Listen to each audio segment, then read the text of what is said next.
It's a wake-up call you can't ignore or shut off at the secluded Ambassador cabins.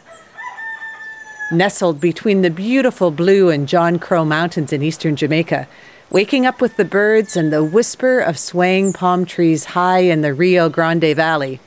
I'd say yesterday's 28-kilometer teeth-rattling drive up those crumbling mountainside roads was all worth it.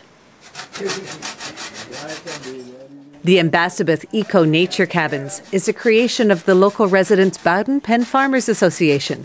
And this morning's breakfast includes home-cooked favourites like Jamaican chocolate tea, green bananas, and yam and mackerel rundown. Salted or pickled fish simmered in coconut milk until it's nice and thick, and served up in the peaceful seclusion of a still undiscovered Jamaica. It's almost as if you can touch the air. You can reach out and touch it. You feel totally cleansed.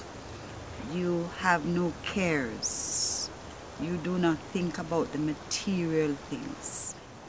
We decided that we would work towards a rebirth, create an eco-village where people could come, learn about the environment, and that it would also give us an opportunity to work towards preservation of this environment that we've depended on all our lives.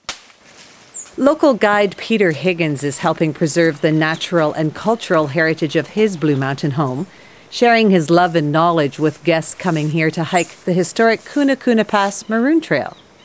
If you're thirsty, you could cut this grass and eat it, and it will quench your thirst if you don't have any water. And you just chew it like this and swallow, and it quench your thirst right away because it's salty.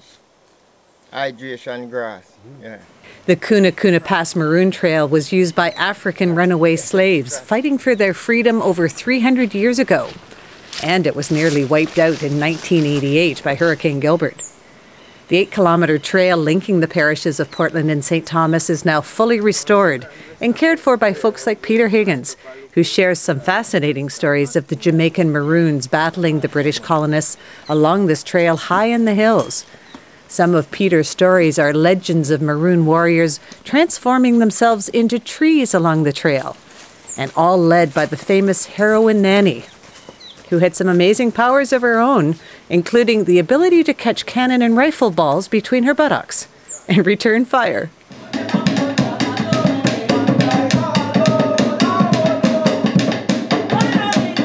Traditional Maroon drumming, dancing, and tours at the Charlestown Maroon Museum helps tell the fascinating tale of Nanny and her legendary warriors, former slaves who eventually won their independence and whose descendants still live in Maroon settlements scattered throughout Jamaica's beautiful Blue Mountains today.